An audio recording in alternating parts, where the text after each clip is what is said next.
Imagine a crown, polished gold, heavy with jewels, resting perfectly on a queen's head. Everyone around her bows, admires and obeys. That crown is more than decoration. It's her identity. It says, I am desired, I am powerful, I am chosen. But what happens when the crown slips? What happens when it falls, not by accident, but because a man dares to knock it off with nothing but words? That right there is every woman's unspoken fear. Not losing a man, not being cheated on, not even growing old. It's the terror of being stripped of her crown, of hearing words that turn her from untouchable into ordinary. Most men will never understand this. They think women's greatest fear is abandonment, betrayal, or loneliness. Wrong. Her truest fear is exposure. Exposure to a truth so raw it shakes the image she has built of herself. Before I reveal those words, the exact phrases that make her crown tremble, let me show you how most men lose this battle before it even begins. At the start of every relationship, you stand tall, confident, unapologetic. You say what you mean. You laugh freely. You move through life with direction. That's the man she was drawn to, the one who didn't need her validation.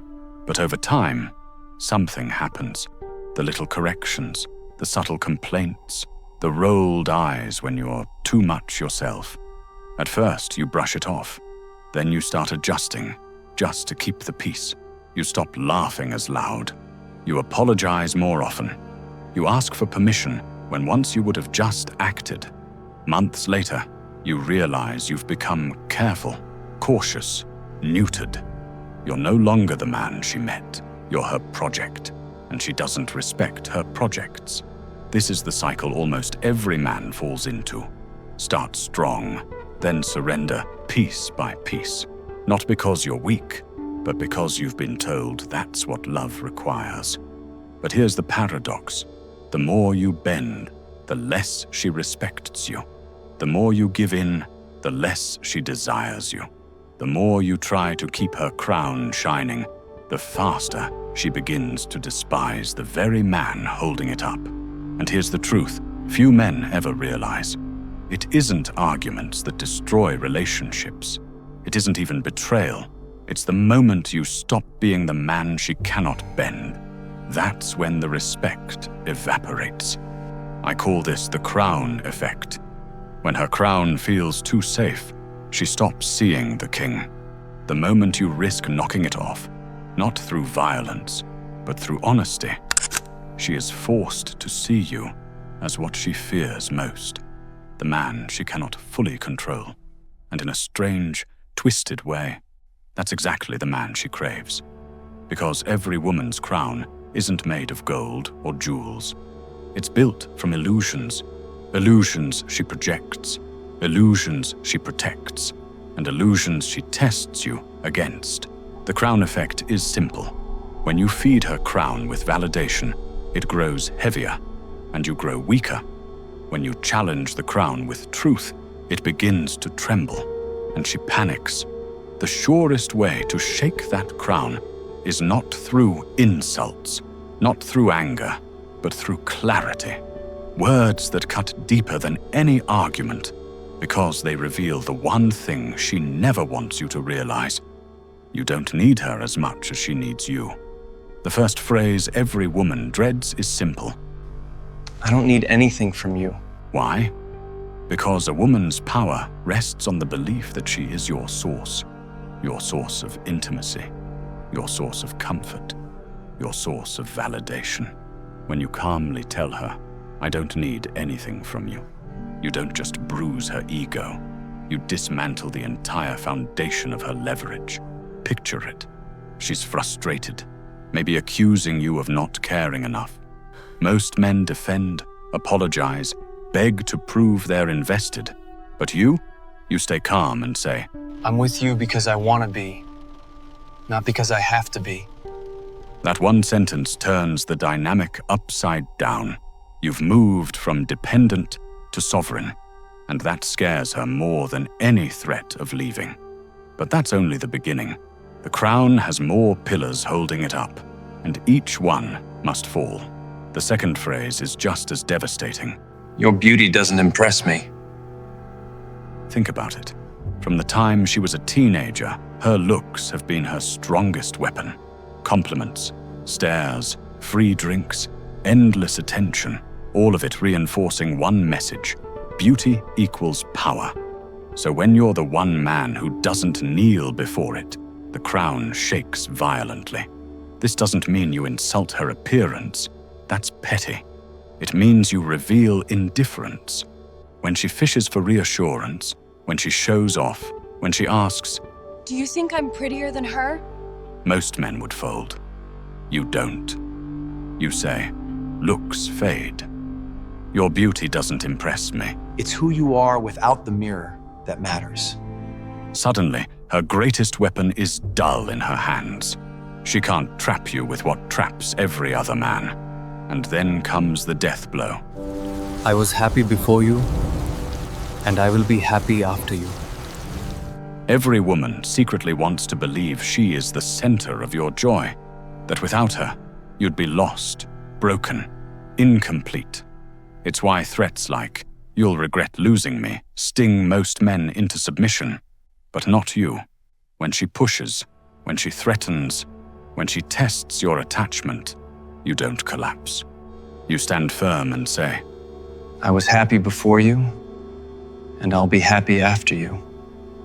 this doesn't mean you don't value her. It means you refuse to let her crown sit higher than your own. It means she is an addition to your kingdom, not the foundation of it. And that truth terrifies her more than abandonment. Now you might wonder, why do these words work? Why do they trigger reactions so fierce, so emotional, that most men can't believe such simple truths cause such chaos? The answer lies deep in psychology, and it's something women would never admit out loud. Every woman's identity is built on 3 pillars.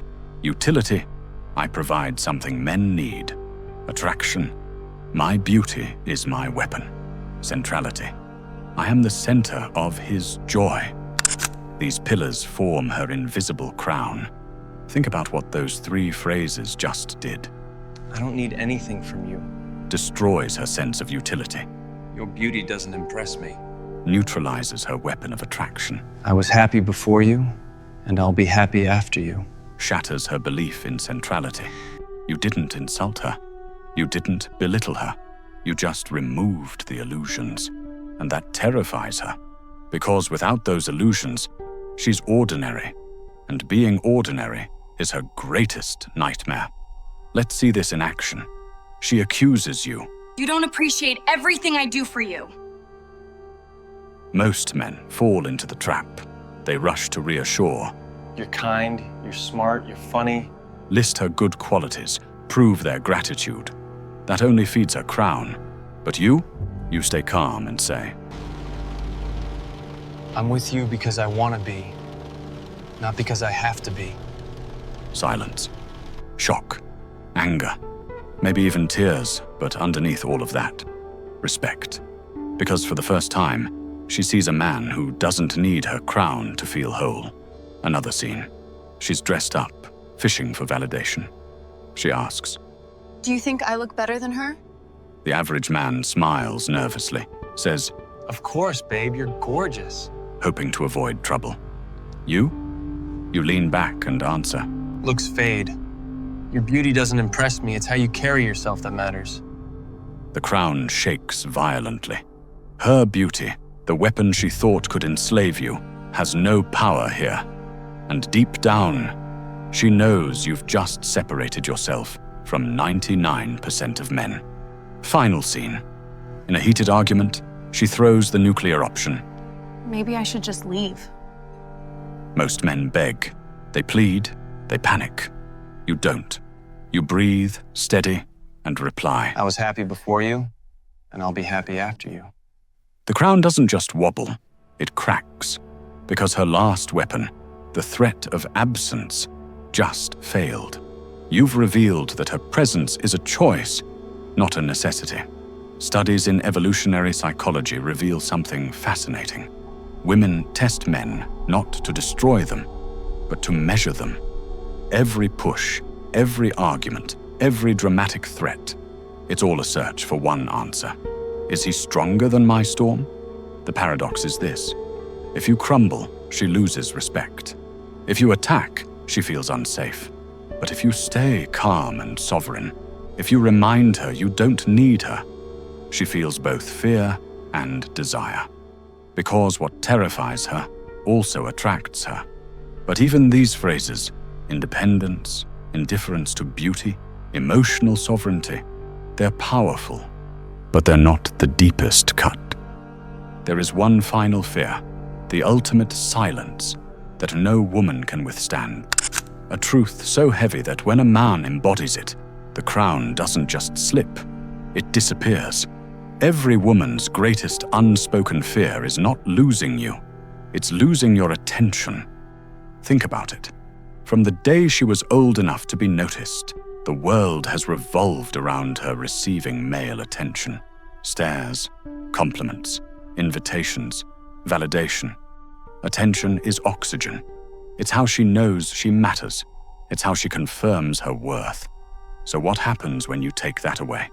Not with cruelty, not with punishment, but with calm, steady indifference.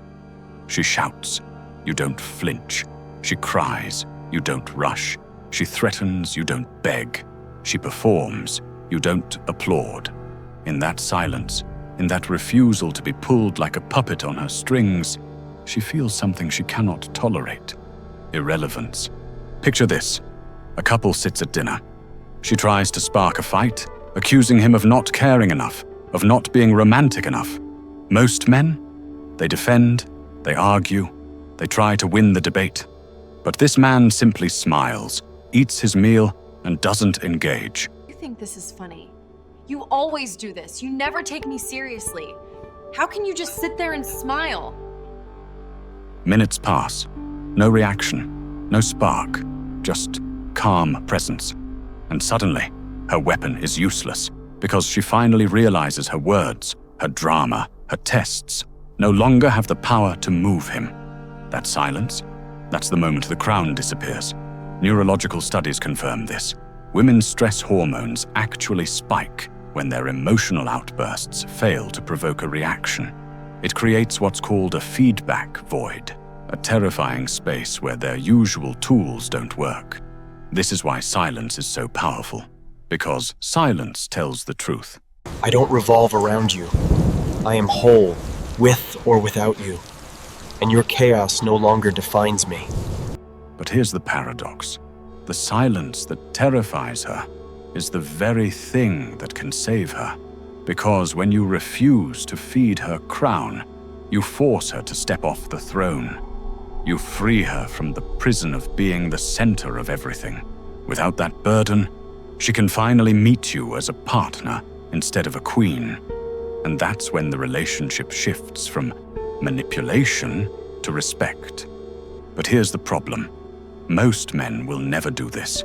They'll watch this video, nod their heads, maybe even repeat a few lines. But the moment she tests them, they'll cave, they'll argue, they'll beg, they'll give their power away like they always have. Because silence requires strength. It requires a man who's not afraid of being alone, not afraid of her storm, not afraid of her crown shattering. It requires a man who would rather lose her than lose himself. So here's the choice in front of you. You can keep feeding her crown with validation, fear, and endless attention, until one day you wake up and realize you've been erased. Or you can master the silence. You can let her see, through your calm indifference, that she no longer controls the weather inside you. Because the truth is this: every woman fears losing your attention, but every real man fears losing his soul. And once you understand that, once you choose silence over begging, sovereignty over neediness, you don't just win the game, you end it.